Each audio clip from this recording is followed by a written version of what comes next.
pagi hari ini ya.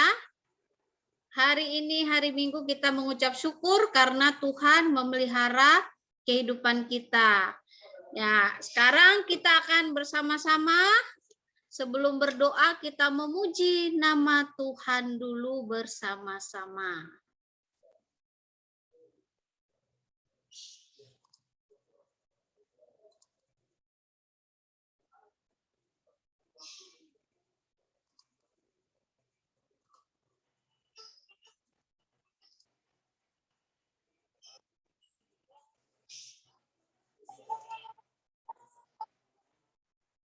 Setia, rajin berdoa.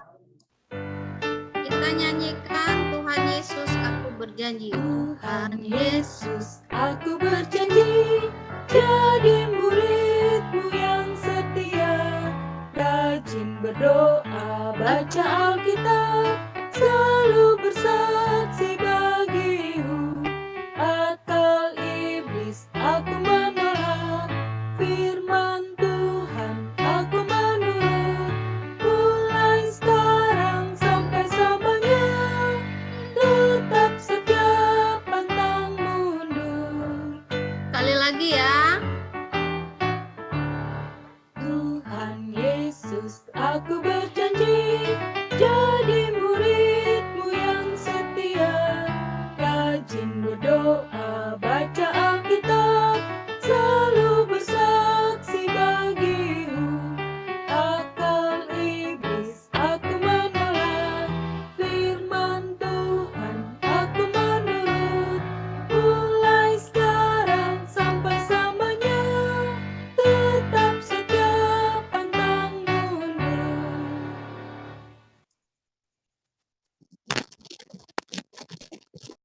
Ya, adik-adik yang terkasih dalam Tuhan, kita mau tetap menjadi murid Tuhan Yesus yang setia.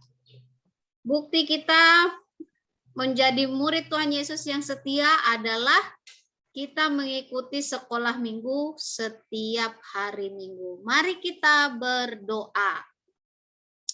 Bapa kami yang di surga, terima kasih untuk penyertaan Tuhan dalam kehidupan kami.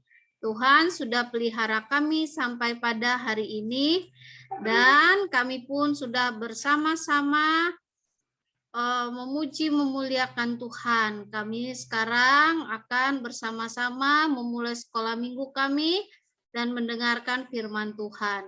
Kiranya Tuhan memberkati dan menyertai sekolah minggu kami, terkhusus lagi untuk kami mendengarkan firman Tuhan.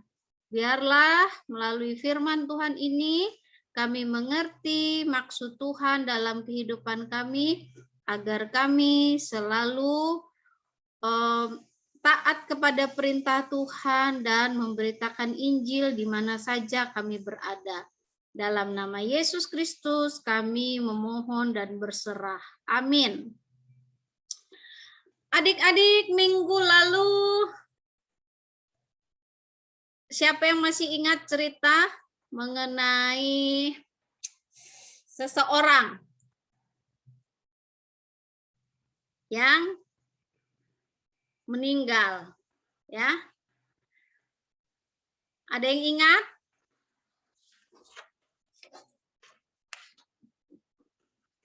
Tentang apa? Minggu lalu diceritakan tentang seseorang yang meninggal karena dia membela imannya. Siapa namanya?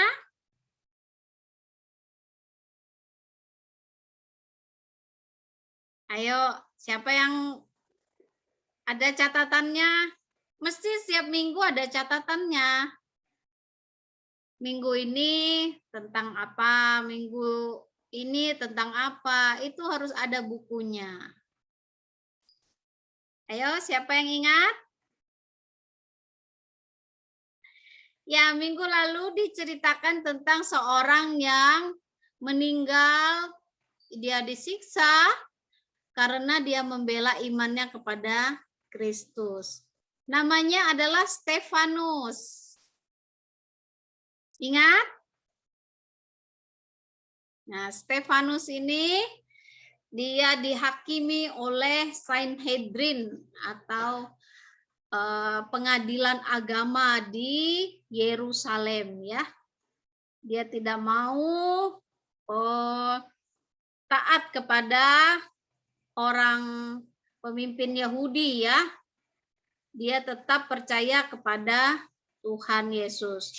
Adik-adik, kakak mau setiap minggu disiapkan buku catatan, ya. Catat apa yang hari ini kita bahas. Siapa yang punya buku catatan? Wah, nggak ada yang punya ya. Mulai punya ya. Nih. Kalau si Rara sudah ada bukunya. Jadi tiap minggu dia catat. Ya. Disiapkan buku satu, tipis saja. Ya. Mulai minggu ini boleh diambil, ambil dulu bukunya. Biar kita ingat firman Tuhan. Di samping Alkitab yang harus kita siapkan. Ya, minggu ini kakak akan melanjutkan cerita minggu kemarin, ya. Sebentar ya. Kakak share dulu.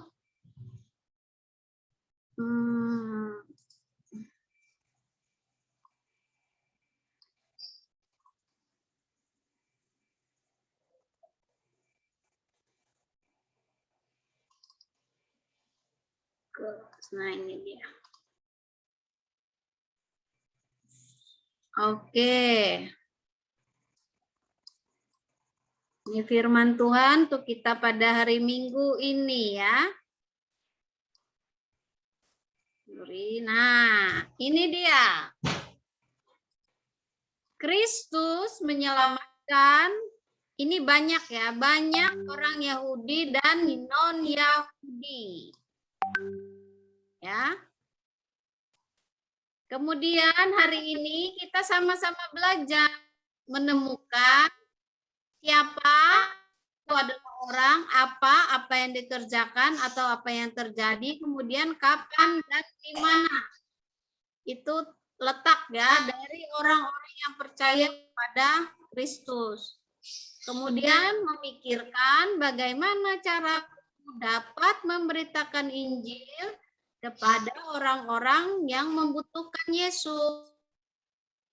Mari kita lihat. Nah, adik-adik sudah kelas besar, adik-adik selalu belajar mengenai Alkitab yang terdiri dari Perjanjian Lama dan Perjanjian Baru. Perjanjian Lama itu 39 kitab. Perjanjian Baru ada 27 kitab. Nah, sekarang kita masuk di sini ya. Kisah para rasul nih yang di bawah sini ya. Nah, kita lihat di sini. Nah, kita lihat sama-sama dulu ya. Mengenai cerita kita. Kita baca dulu sama-sama. Roma 1 ayat 16 sampai 17. Satu sama-sama ya. 1, 2, 3. Injil itu kekuatan Allah.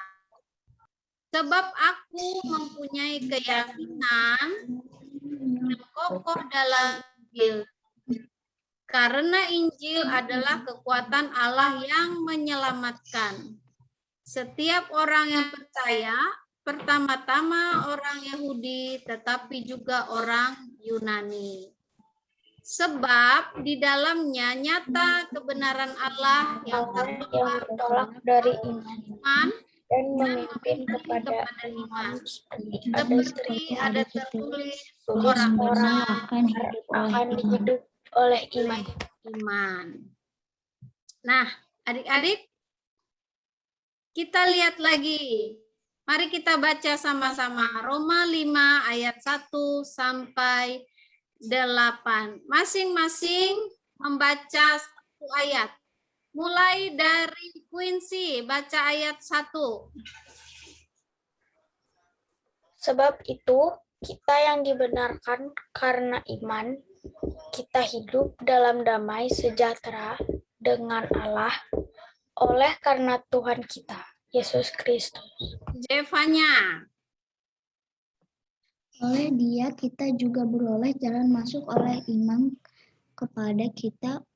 kepada kasih karunia ini. Di dalam kasih karunia ini kita berdiri dan kita bermegah dan dalam pengharapan akan menerima kemuliaan Allah. Yel. Dan bukan hanya itu saja, kita malah bermegah juga dalam kesengsaraan kita. Karena kita tahu bahwa kesengsaraan itu menimbulkan ketekunan. David. Ayat 4. Dan ketekunan menimbulkan tahan uji dan tahan uji menimbulkan pengharapan. Dean.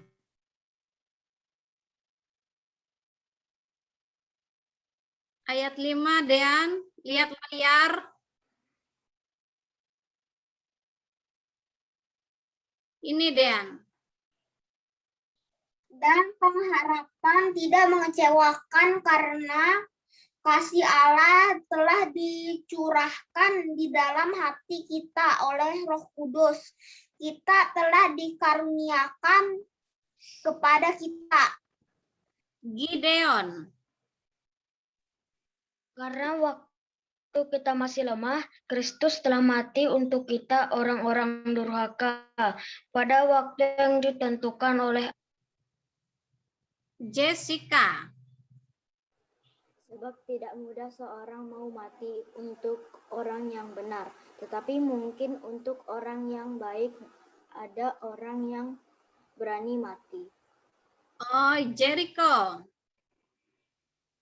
Akan tetapi Allah menunjukkan kasih-Nya kepada kita oleh karena Kristus telah mati untuk kita ketika kita masih berdosa. Iya. Terima kasih adik-adik. Nah, adik-adik, dari yang kita baca ini mengenai Injil di dalam kitab Roma. Nah, ini adalah kekaisaran Romawi, adik-adik. Begitu besar ya. Nah, ini zaman dulu ya. Tahun sekitar 33 Masehi ya. Jadi sudah lama sekali. Ini hanya tinggal kenangan. Karena kekaisaran Romawi sudah tidak ada lagi ya di zaman sekarang. Nah, adik-adik yang terkasih, kita mau lihat di sini peta-petanya ya. Nah, di dalam Kisah Rasul, coba buka Kisah Para Rasul 8. Ya, Kisah Rasul 8.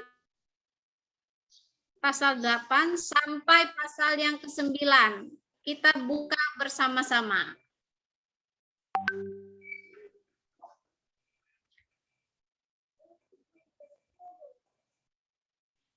Sudah, Kak. Nah, judul yang pertama apa? Ini di dalam urutan ini di 1, 2, 3, 4 dan seterusnya ini tidak berurutan. Sekarang mari kita urutkan bersama-sama ya.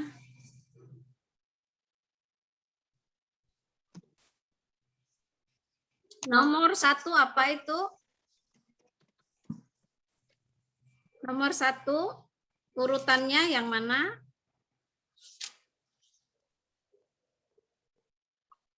Coba dilihat judul-judul di dalam Alkitab. Pertama pasal 8 tentang penganiayaan terhadap jemaat di Yerusalem. Kedua apa? Judulnya. Filipus. Iya, Filipus di Samaria itu yang kedua. Yang ketiga apa? Sida-sida Dari tanah Ethiopia. Ethiopia. Nah, ini sida-sida dari tanah Ethiopia. Kemudian yang keempat apa? Saulus bertobat. Paulus Paulus bertobat. bertobat di sini ya. Kemudian selanjutnya Saulus dalam lingkaran saudara-saudara. ya, Saulus dalam lingkaran saudara-saudaranya. Kemudian Petrus dan Cornelius. belum, sebelum itu Petrus Petrus menyembuhkan Enes. Eneas dan membangkitkan Dorcas. ya, selanjutnya yang ke ayat 10 pasal 10 Petrus dan Cornelius. ya, Petrus dan Cornelius. Selanjutnya Petrus mempertanggungjawabkan baptis Cornelius di Yerusalem. betul. Selanjutnya apalagi yang terjadi? Barnabas dan Saulus ke Antioquia. Ini ya. Kemudian yang terakhir, Yakobus mati, Petrus dilepaskan dari penjara. nah, jadi adik-adik dalam Kisah Para Rasul 8, pasal 8 sampai ayat ke-12 itu ada 11 peristiwa penting. Ya. Nah, kita melihat bahwa ini memberikan gagasan mengenai apa yang terjadi dan siapa yang terlibat. Nah, kita mungkin telah mendengar kisah-kisah sebelumnya ataupun sebagian juga ada yang belum ya. Nah, sekarang mari kita cari tahu ya, apalagi yang terjadi untuk dapat satu gambaran yang luas dalam Kisah Para Rasul mengenai gereja Kristus yang bertumbuh. Kita lihat ya. Nah, ini adalah perjalanan Filipus. Filipus merupakan murid Tuhan Yesus.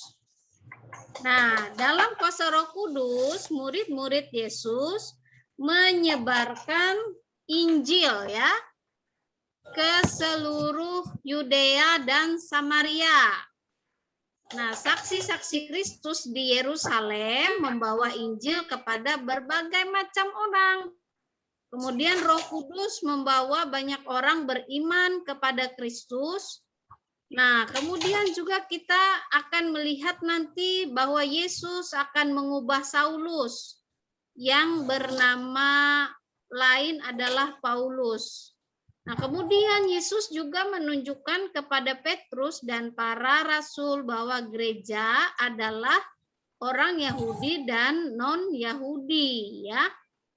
Nah, mari kita menyelidiki apa yang terjadi jika Injil dibawa keluar Yerusalem menuju Yudea dan Samaria. Kita akan menemukan siapa yang bersaksi, siapa yang menaruh iman mereka di dalam Kristus, dan di mana hal-hal itu terjadi.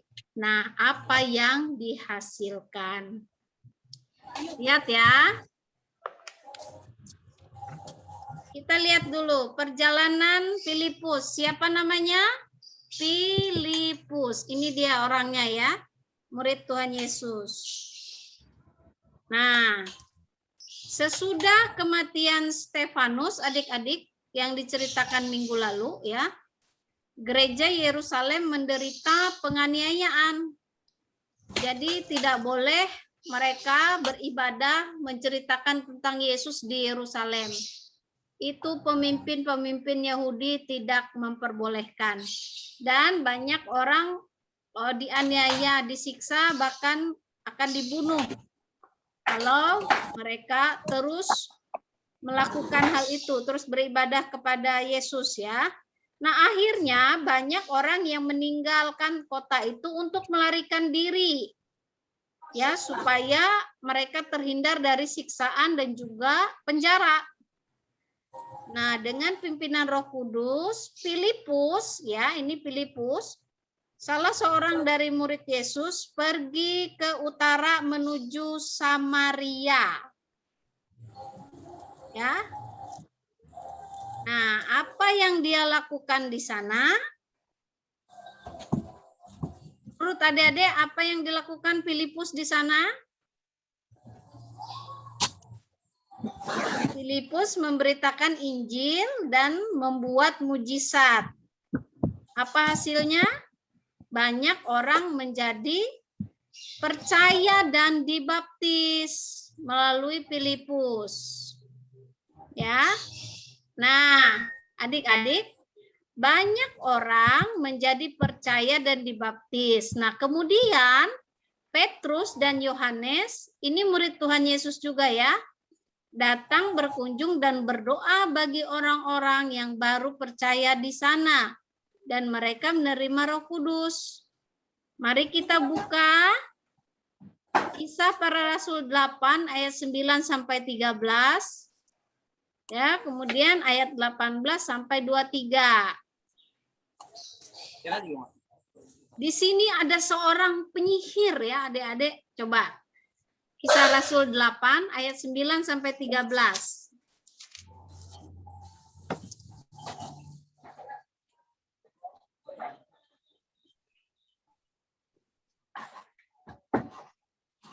Kakak akan baca, bukan kakak, si ini Marcella baca.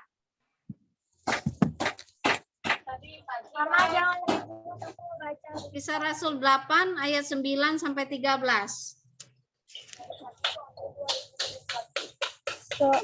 Seorang yang bernama Simon telah sejak dahulu melakukan sihir di kota itu. Menakjubkan rakyat di Samaria serta berlagak seolah-olah ia seorang yang sangat penting. Semua orang besar kecil mengikuti dia dan berkata, orang ini adalah kuasa Allah yang terkenal sebagai kuasa besar. Dan mereka mengikutinya karena sudah lama ia menakjubkan mereka oleh perbuatan sihirnya. Tetapi sekarang mereka percaya kepada Filipus yang memberitakan Injil tentang kerajaan Allah dan tentang nama Yesus Kristus. Dan mereka memberi diri mereka dibaptis, baik laki-laki maupun perempuan. Simon sendiri juga menjadi percaya dan sudah dibaptis. Ia senantiasa bersama-sama dengan Filipus dan tidak takjub ketika ia melihat tanda-tanda dan mujizat-mujizat besar yang terjadi. Nah, jadi di Samaria itu ada seorang penyihir ya. Dan banyak sekali orang takjub dengan mujizat-mujizat dari penyihir ini. Tapi ketika Filipus memberitakan Injil di situ ya di Samaria, nah penyihir ini ternyata percaya kepada Tuhan Yesus dan dibaptis. Puji Tuhan ya. Nah, tapi apa yang terjadi setelahnya? Coba baca Quincy ayat 8 sampai ayat 23.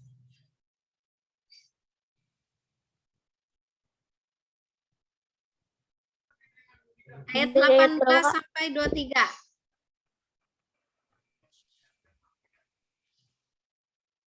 Ketika Simon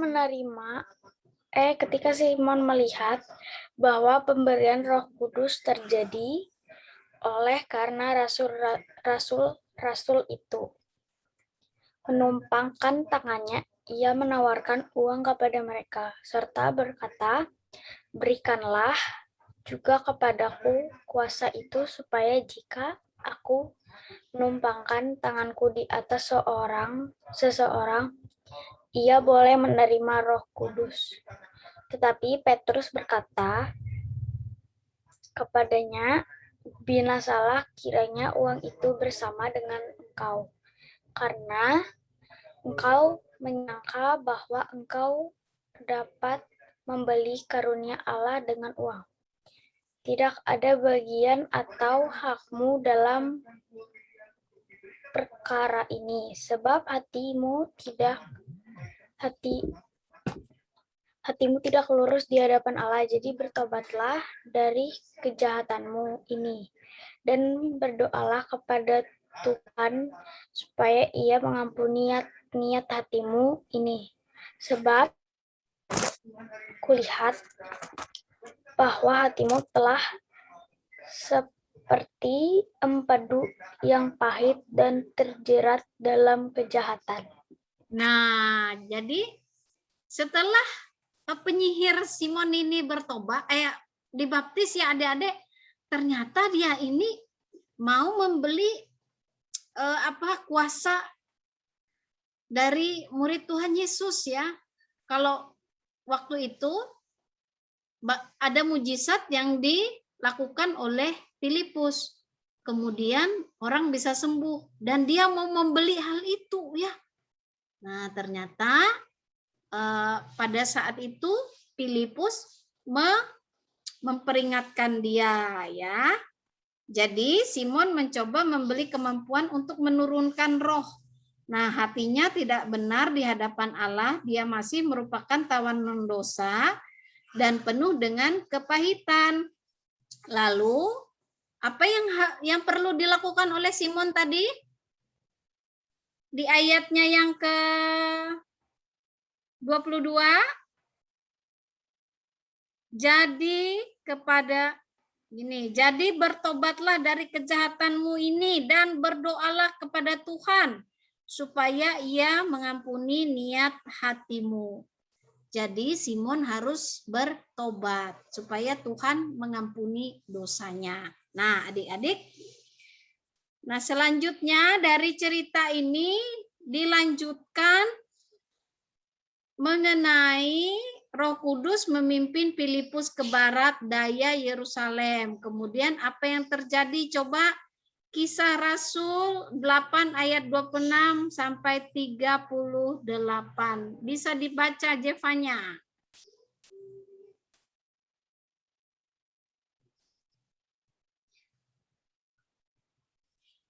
Oh, di sini dibaca hanya ayat 25 saja. Ayat 25 ya.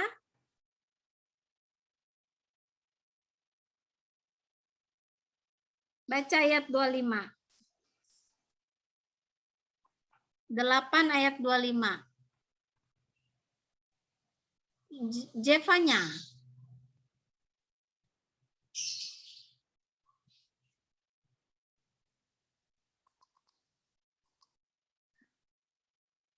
Jevan, ini aja. Siapa? Yel. Jevanya mungkin lagi ke toilet itu. Bisa unmute katanya Kak, dia nggak bisa unmute. Oh ya, Dah bisa. Sudah ya. Ayat berapa tadi Kak? 25. Ayat 25. Yang setelah keduanya bersaksi itu Kak? Iya. Setelah keduanya bersaksi dan memberitakan firman Tuhan, kembalilah mereka ke Yerusalem dan dalam perjalanan itu mereka memberitakan Injil dalam banyak kampung di Samaria. Nah, jadi setelah Filipus selesai mengabarkan Injil di Samaria, kemudian Filipus ke barat daya Yerusalem. Nah, di sini kita melihat bahwa yang melanjutkan pengabaran Injil di Samaria adalah Petrus dan Yohanes setelah ditinggal oleh Filipus ya. Nah, kemudian kita mau melihat di sini dalam Kisah Rasul 8 ini apa yang terjadi. Nah, ini ada judulnya di dalam Alkitab kalian, Sida-sida dari Ethiopia. Nah, cerita singkatnya ini adalah seorang Ethiopia yang pada saat itu dia membaca kitab Yesaya ya. Nah, kenapa ya orang Ethiopia itu membaca kitab Yesaya padahal mereka itu bukan orang Yahudi. Jadi, pejabat Ethiopia ini itu ingin belajar lebih banyak tentang Allah orang Israel ya. Nah, tetapi sebagai orang asing, ia hanya dapat memasuki bagian luar dari halaman Bait Allah. Dan dari sana dia berharap dapat melihat sekilas mengenai apa yang terjadi di dalam bait Allah itu. Dia ingin belajar tentang Allah orang Yahudi ya. Nah, kemudian akhirnya dia mendapatkan satu gulungan kitab Yesaya. Nah, itu merupakan suatu benda yang sangat mahal dan langka ya adik-adik. Nah, kemudian ia mengikuti praktek umum membaca Alkitab tersebut dengan suara nyaring. Pada saat Filipus mendekatinya, dia sedang dalam perjalanan ke Yerusalem. Nah, kemudian pada saat itu adik-adik ada Filipus di dekatnya. Filipus kemudian menjelaskan bagaimana bacaan itu mengidentifikasikan tentang Yesus sebagai Mesias yang dijanjikan. Nah, orang Ethiopia itu, Sida-Sida itu menerima kabar baik dan Filipus akhirnya membaptis dia. Nah, kemudian Roh Kudus juga memimpin Filipus untuk menyebarkan Injil ke kota-kota antara Asdod dan Kaisarea. Jadi melalui Filipus, adik-adik semua, pemberitaan firman itu terjadi di banyak tempat. Nah, tadi yang Filipus lakukan adalah dia mengabarkan Injil di Samaria dan juga dia juga membaptis Sida-Sida dari Ethiopia. Nah, mereka ini adalah orang-orang bukan Yahudi, adik-adik. Nah, kita lihat layar ya.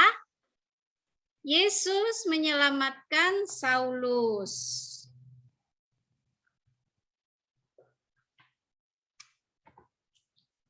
Nah, kita lihat di sini ya. Kita mau lihat di dalam Kisah Para Rasul 9 ayat 1 sampai 31 ya. Ini kisah mengenai Paulus ya. Saulus bertobat. Nah, sementara itu adik-adik, seorang Farisi yaitu Saulus, dia merupakan Farisi muda ya, yang hadir pada saat kematian Stefanus yang minggu lalu ya, dan terus-menerus menganiaya, menyiksa orang-orang percaya. Ia mendapatkan izin dari imam besar untuk pergi ke Damsyik dan menangkap para pengikut Kristus.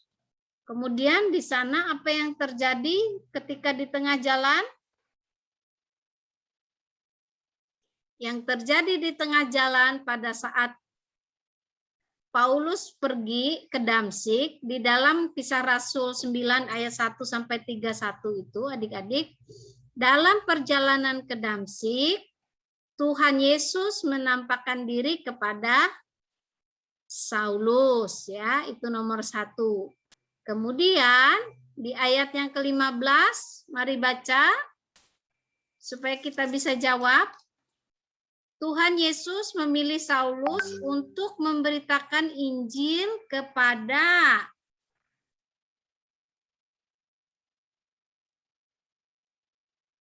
bangsa-bangsa lain serta raja-raja dan orang-orang Israel. Nah, ayat 17 dan 18. Tuhan Yesus menyelamatkan Saulus, memulihkan penglihatannya dan memenuhinya dengan apa? Lihat ayat 17 dan 18.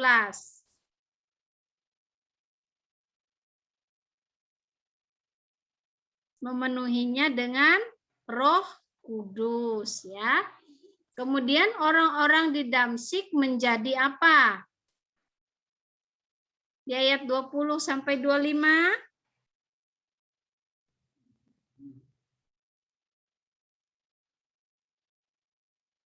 Orang-orang di Damsyik itu menjadi heran ya ketika mereka mendengar Saulus memberitakan Injil.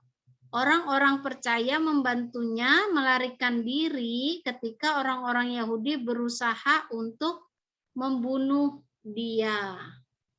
Jadi adik-adik, awalnya Paulus ini adalah orang yang benci kepada Tuhan Yesus dan pengikut-pengikutnya.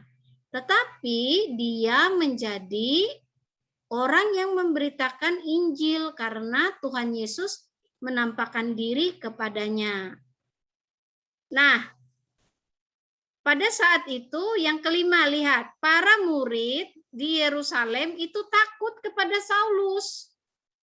Ya, takut karena mereka masih tidak percaya kepada Saulus ini yang memberitakan firman Tuhan.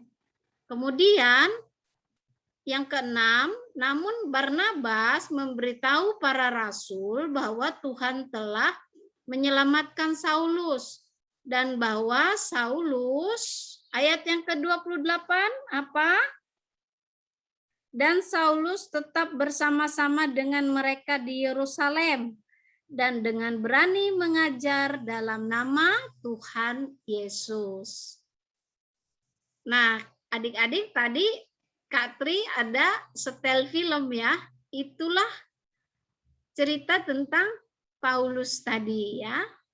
Nah, sekali lagi hidup Paulus berada dalam bahaya karena dia diburu oleh orang untuk mau dibunuh ya. Maka orang-orang yang percaya membawanya ke Kaisarea dan mengutusnya. Pada ayat ke-30 kemana dia? Ke Tarsus. Tarsus ini adalah kampung halamannya ya. Nah, adik-adik semua, ini adalah ceritanya Paulus ya.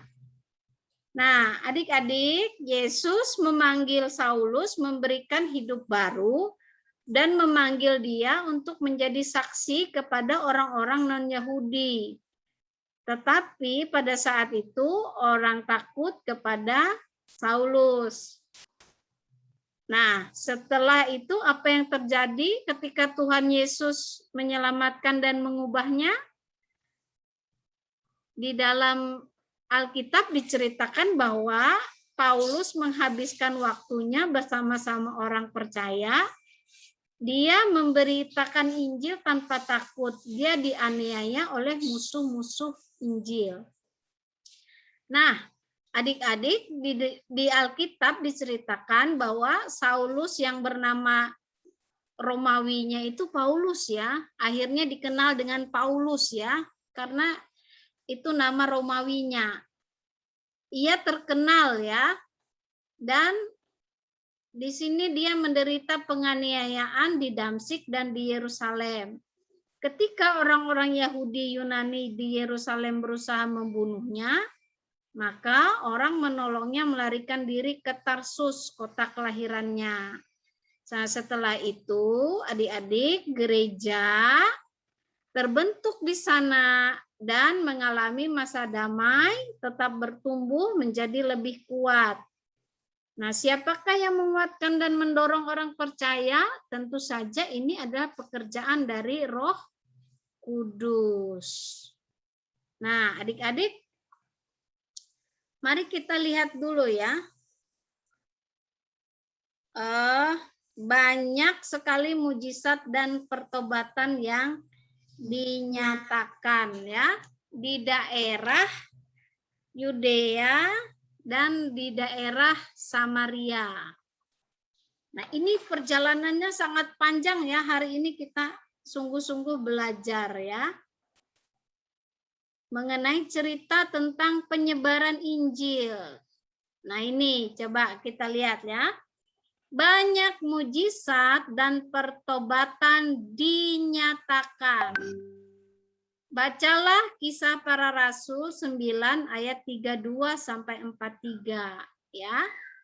Urutkan kata-kata di bawah ini untuk menemukan bagaimana Petrus memberitakan Injil ke Yudea dan Samaria. Nah, kita mau lihat di sini ya. Coba buka Alkitabnya. Kisah Para Rasul 9 ayat 32.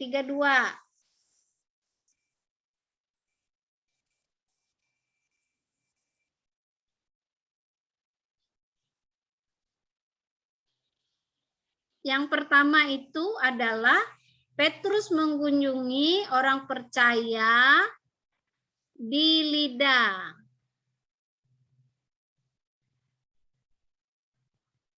Jadi ini kata-katanya acak ya. Jadi disusun kata-katanya. Jadi yang pertama Petrus mengunjungi orang percaya di Lida. Yang kedua, ini menyembuhkan melalui Yesus Kristus Eneas Petrus. Yang benar adalah Yesus Kristus menyembuhkan Eneas melalui siapa? Petrus. Ya. Yang ketiga, ini kata-katanya diacak. Yang ketiga, semua orang yang mengetahui mujizat, ya. Sebentar, semua orang yang mengetahui tentang mujizat itu berpaling kepada siapa ini? Tuhan, ya. Yang keempat, ketika Dorcas, ya, meninggal di Yope, orang percaya mengutus Petrus. Kemudian yang kelima, melalui Petrus, Yesus membangkitkan Dorcas.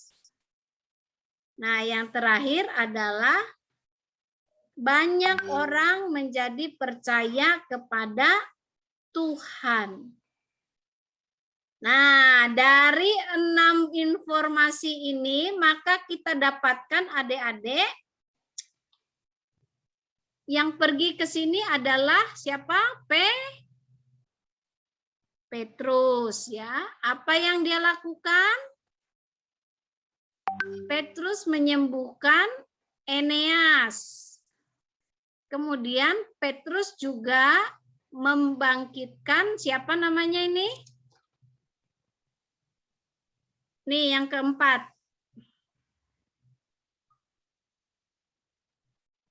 Siapa yang dibangkitkan Petrus? Dorcas. Dorcas. Ini terjadi di Yope. Nah, setelah Petrus melakukan dan menyatakan mujizat, maka banyak orang menjadi percaya kepada Tuhan.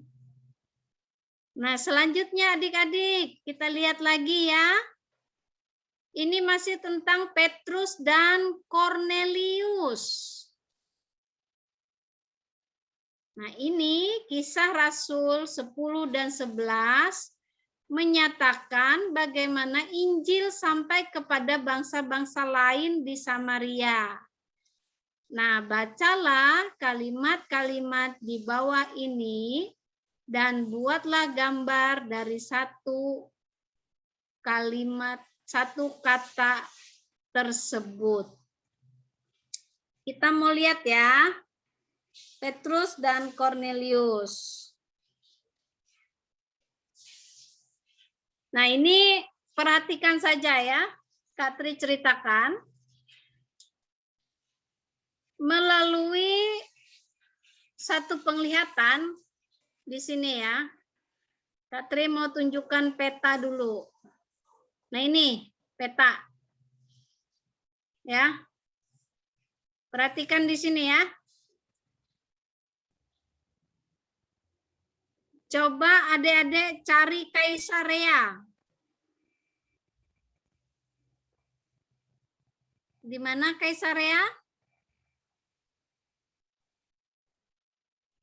Dekat Samaria, Kak. Ya, dekat Samaria ya. Nah, ini kejadiannya di sini. Ya, di atas Samaria ya. Nah, tadi Petrus membangkitkan Dorcas di mana? Di Yope. Ini Yope ya. Nah di Asdod tadi itu Filipus ya. Nah, sekarang kita mau lihat lagi yang di Kaisarea apa yang terjadi setelah Petrus membangkitkan Dorcas di Yope, dia pergi ke Samaria di sini ya.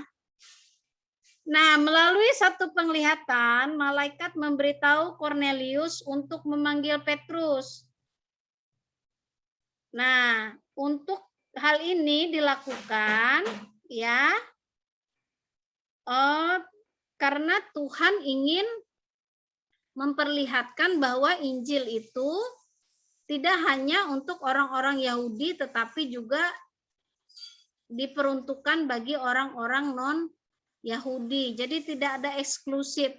Nah, pada saat itu latar belakangnya adik-adik bahwa orang Yahudi dan non-Yahudi itu mereka tidak mau bergaul. Ya. Orang Yahudi tidak mau bergaul dan orang-orang non-Yahudi, mereka mengeksklusifkan diri.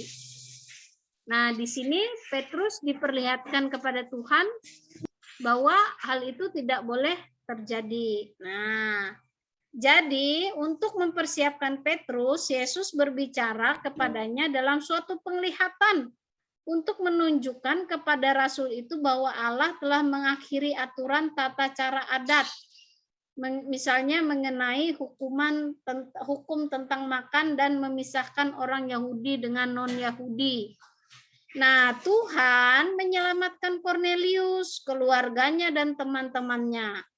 Tuhan mencurahkan rohnya kepada mereka, menunjukkan kepada Petrus dan gereja bahwa ketika Yesus mati di kayu salib, Dia mengorbankan dirinya sendiri untuk membayar dosa-dosa semua umatnya, baik Yahudi maupun non-Yahudi.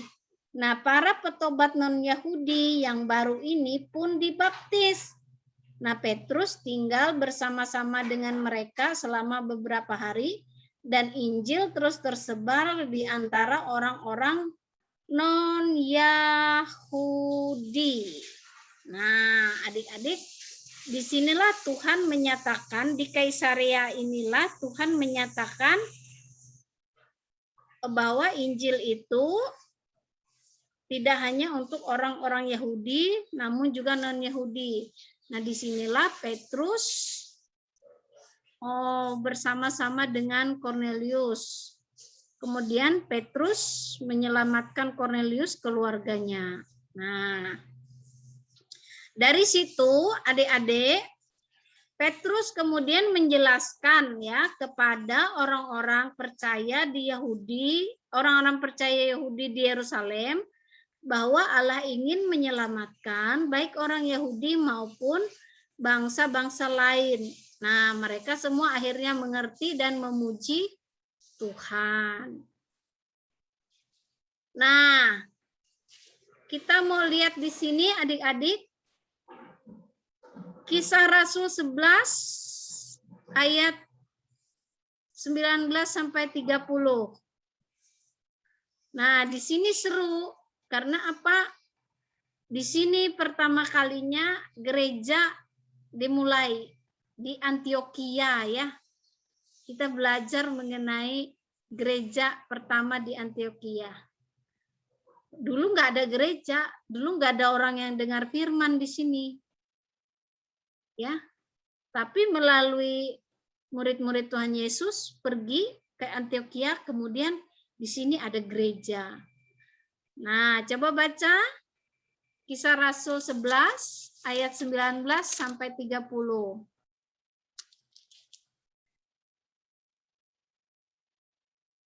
Nah, di sini kita mau lihat ya.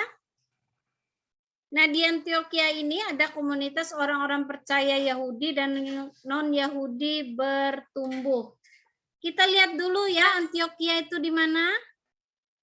Nah, ini sebentar. Nah, Antioquia, wah, coba lihat di ini di layar Antioquia ini jauh ya. Nih di sini di atas. Di atas Syria. Wah, jauh sekali ya di sini ya. Nah, kita lihat apa yang terjadi di Antioquia. Di sini judulnya apa? pada ayat yang ke-19? Judulnya apa? Siapa yang pergi ke situ?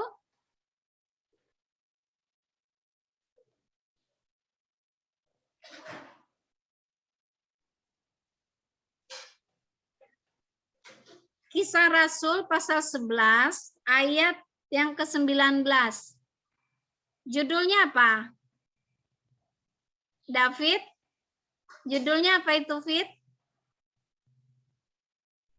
Lebih murah. Apakah Yang David bukan Iel? Mana Kak?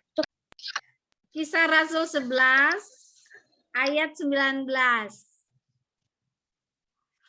Judulnya apa itu? Barnabas dan Saulus ke Antioquia. Iya, jadi yang pergi ke Antioquia itu siapa?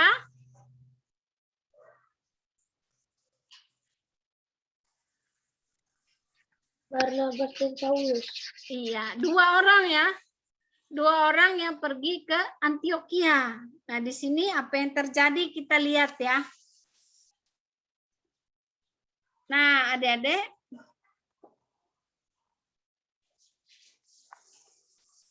bagaimana gereja di Antioquia dimulai? Ya. Mari perhatikan, sesudah kematian Stefanus, orang-orang percaya di Yerusalem itu melarikan diri ke arah utara Antioquia.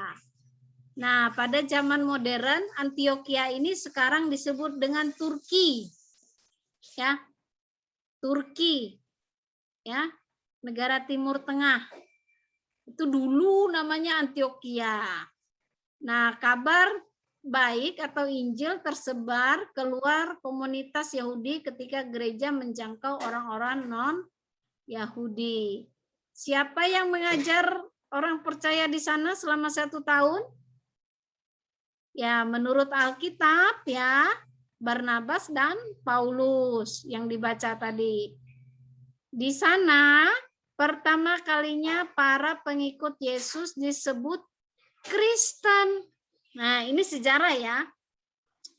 Adik-adik, zaman dulu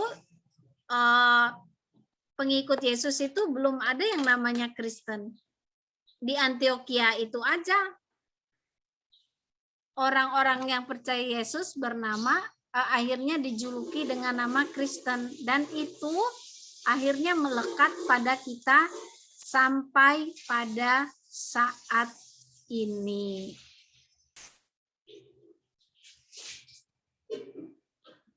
Nah, di dalam pembacaan ini ya ada tertera di sini ya, adik-adik. Nah, siapa yang mengunjungi gereja itu dan memberikan kabar mengenai kelaparan? Nah, ternyata pada saat itu gereja itu dikunjungi oleh seorang nabi, Nabi Agabus ya namanya. Ya, Nabi Agabus ya.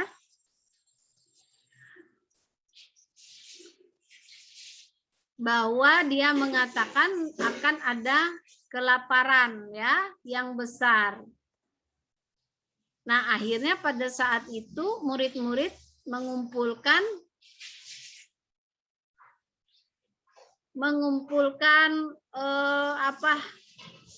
dana ya untuk membantu sesama.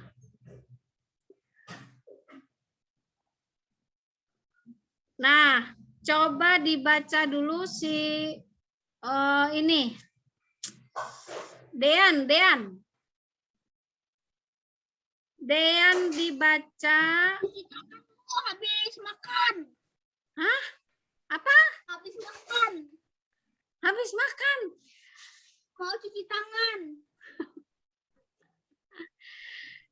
Lain kali makannya sebelum sekolah minggu atau sesudah sekolah minggu ya. Jangan pada saat sekolah minggu ya. Kalau ibadah harus serius ya. Oke, ganti Gideon. Gideon aja. Coba baca ya. Yang terakhir ini Kisah Para Rasul 12. Coba dibaca dulu. Ayat berapa? Ayat 1 sampai ayat yang ke-5. Baca dulu Gideon, baca. Yang perikopnya Petrus mempertanggungjawabkan baptisan Cornelius kah? Bukan sayang.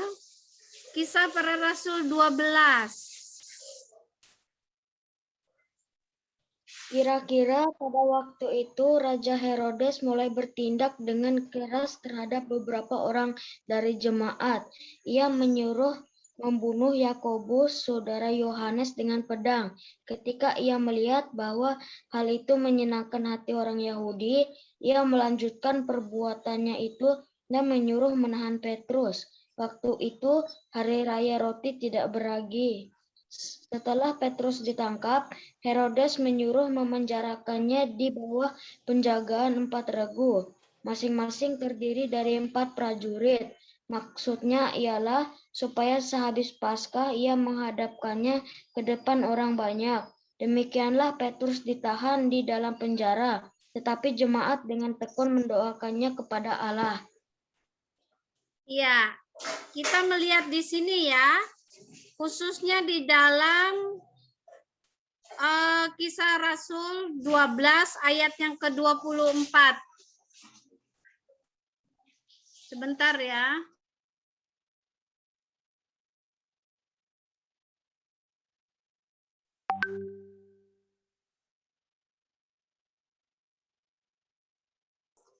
Ya, coba dibaca Jessica yang pasal 24.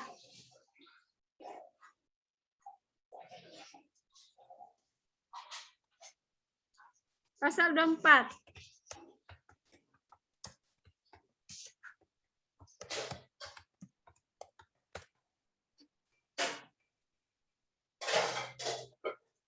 Jessica mana? Ganti Jericho. Jericho pasal 24. Ayat 24, sorry.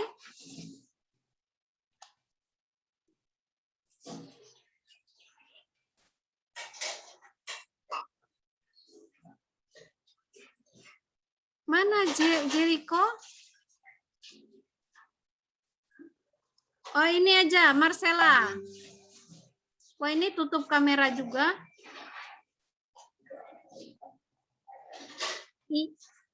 Jessica.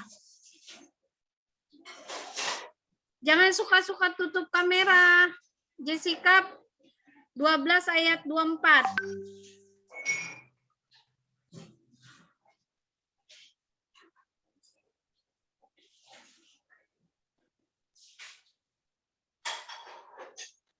Kisah Para Rasul 12 ayat 24.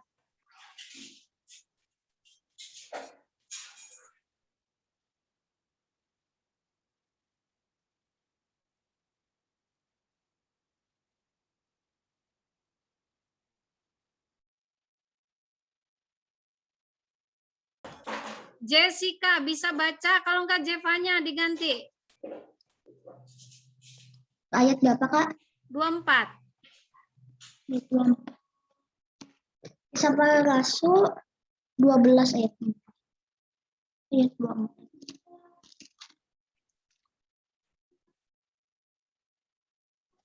Barnabas dan Saulus diutus itu, Kakak. Maka firman Tuhan semakin tersebar dan makin banyak didengar orang.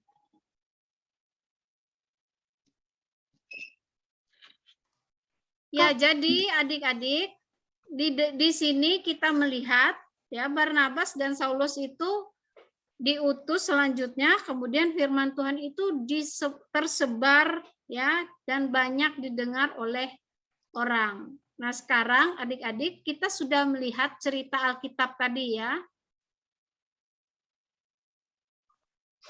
Nah, cerita-cerita tadi itu menggambarkan para pengikut Kristus yang mendengarkan Allah. yang pergi kemanapun Allah memimpin mereka dan memberitakan tentang Kristus kepada orang lain. Nah, kita melihat di sini, kita baca, kemudian kita pikirkan apa yang kita lakukan dan katakan ketika kita menghadapi ada teman atau orang-orang yang seperti dalam gambar ini. Nomor 1, Dean, baca. Yang ini, Dean.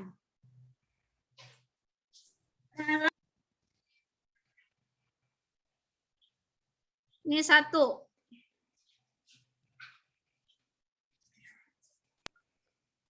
Dalam persekutuan remaja ada seseorang yang baru pertama kali datang. Teman-teman yang lain mengejek karena logatnya yang berbeda. Pada waktu istirahat, kamu mendatangi dia dan berkata, nah, kira-kira kalau ada teman Dean yang diginikan, terus kamu datangin temanmu, lalu kamu bilang apa, Dean?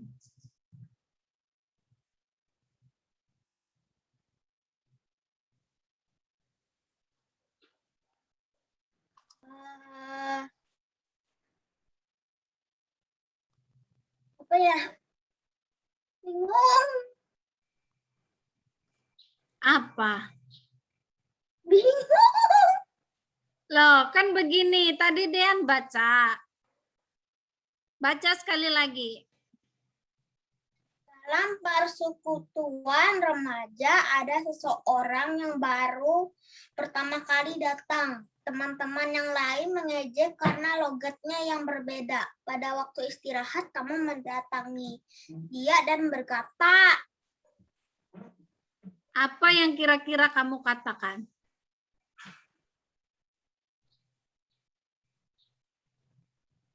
maaf ya. Apa? Maaf ya teman-teman lain begitu. Terus? Itu aja. Lalu lain. Boleh bilang begitu, bagus. Maaf ya teman-teman lain bilang begitu. Kita itu sama di hadapan Tuhan. Kan tadi logatnya berbeda. Tuhan mengasihi semua orang. Walaupun berbeda suku. Ya. Karena masing-masing suku itu berbeda logat. Misalnya orang Batak dengan orang Dayak itu berbeda. Dengan orang Jawa beda lagi. Tapi Tuhan mengasihi semua orang, tidak pandang suku. Yang kedua ini, coba Quincy.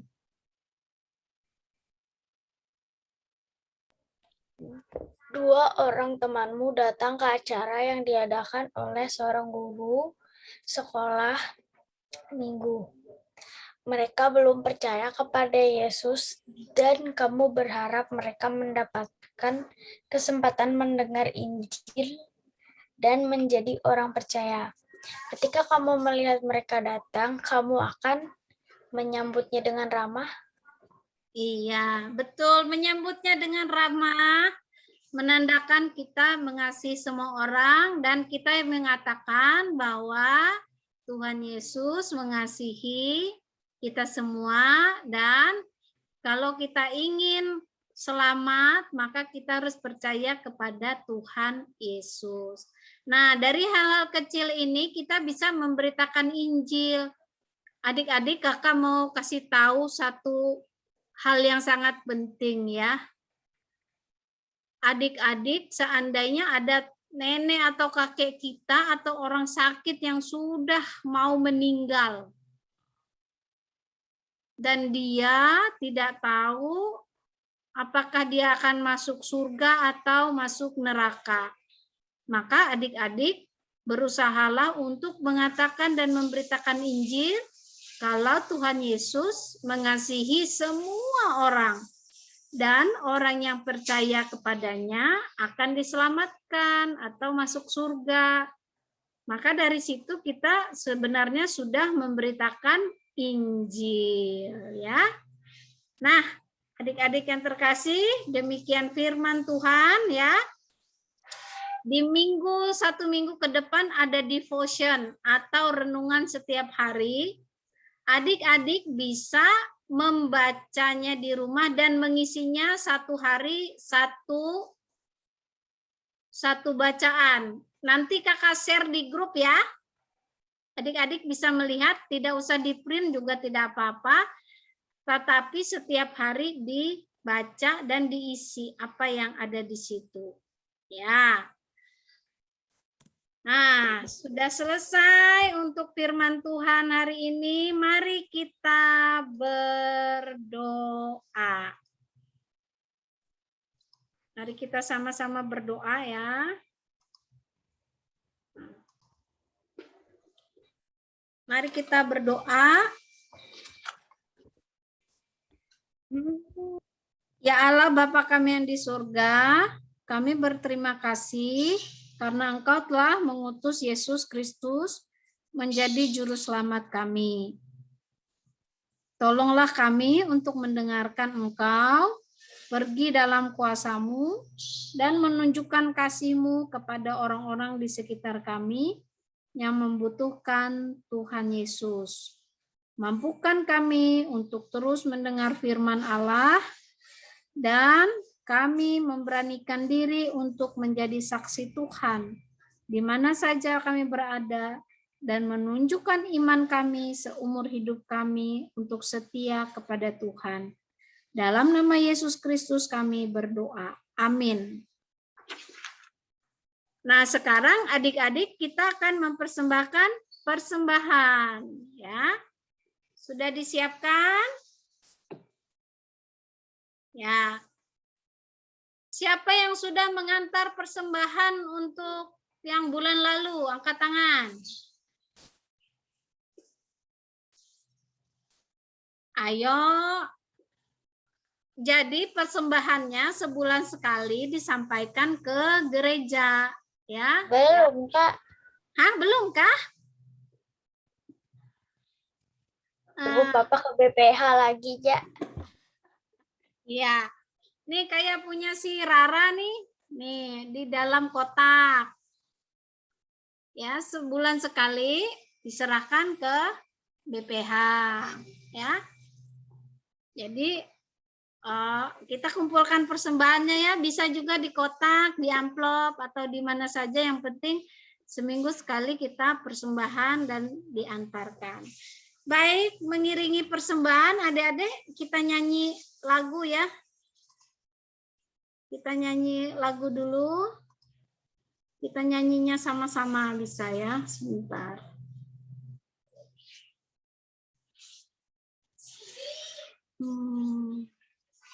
Bentar ya.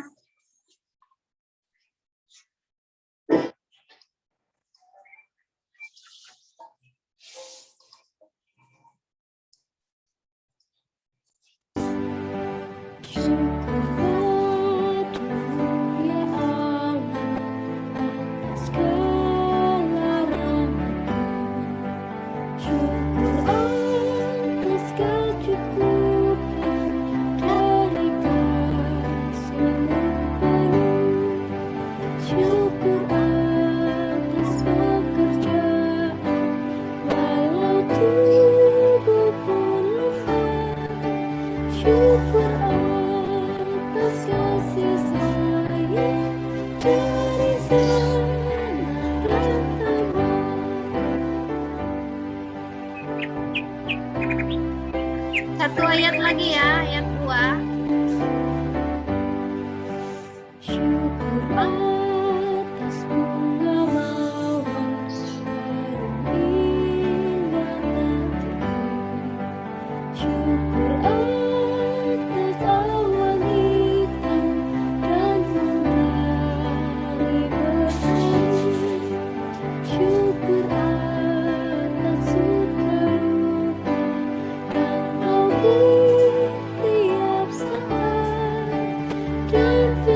Oke, kita sama-sama berdoa untuk persembahan dan juga menutup sekolah minggu kita. Mari kita berdoa.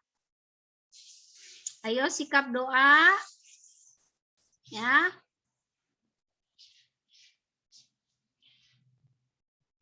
Ayo David, berdoa David.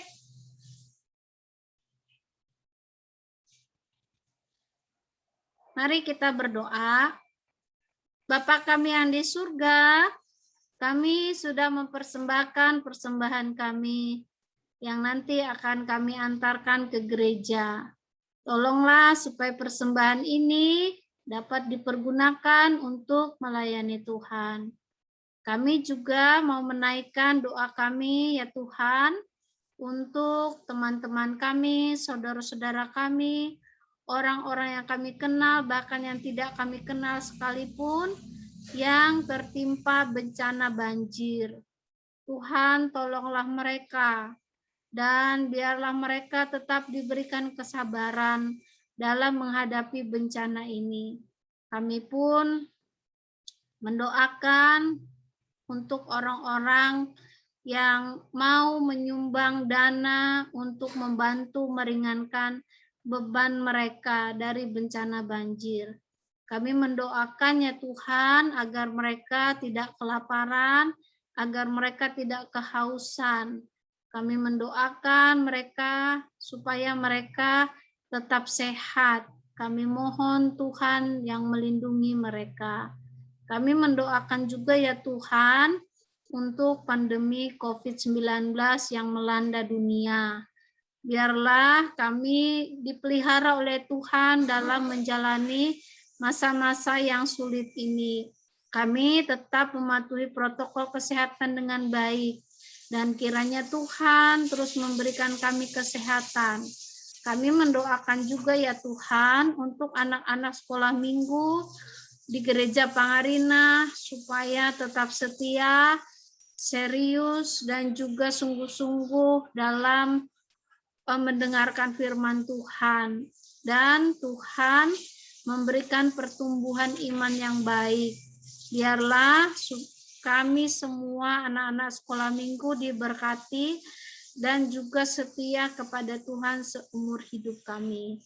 Kami juga mendoakan sekolah kami yang saat ini yang dilakukan secara daring. Tuhan kiranya tetap memberikan kami semangat untuk mengerjakan setiap PR kami dengan baik. Kami mendoakan juga ya Tuhan untuk para pendeta yang memberitakan Injil Tuhan, memberitakan firman Tuhan baik di mimbar ataupun mereka yang misionaris ke pelosok-pelosok memberitakan kabar baik. Kiranya Tuhan terus pelihara dan menjaga mereka. Kami juga mendoakan ya Tuhan untuk bangsa dan negara kami biar tetap aman, damai, dan sejahtera. Kami pun tidak lupa mendoakan Papa dan Mama kami, seluruh keluarga kami yang ada di rumah. Biarlah Tuhan memberikan damai sejahtera, sukacita, dan juga memberkati setiap pekerjaan yang mendatangkan berkat untuk kami dapat gunakan dalam kehidupan kami sehari-hari. Inilah doa kami ya Tuhan, dan kami akan mengakhiri sekolah minggu kami kelas besar ini. Kiranya Tuhan memberkati kami semua yang sudah hadir. Untuk teman-teman kami pun yang belum hadir, Tuhan kiranya boleh mempertemukan minggu depan supaya mereka dapat hadir dan bersama-sama dengan kami mendengarkan firman Tuhan. Dalam nama Yesus Kristus kami berdoa. Amin. Ya, adik-adik, sekolah minggu kita selesai, kita foto dulu ya. Siap? Itu David, nggak kelihatan. Oke, sudah. 3, 2, cheese, 1. Sekali lagi ya. Sebentar. Sebentar ya. 1, 2, 3. 3. Oke. Terima kasih atas kehadiran dari kita semua. Sampai ketemu lagi minggu depan. Bye.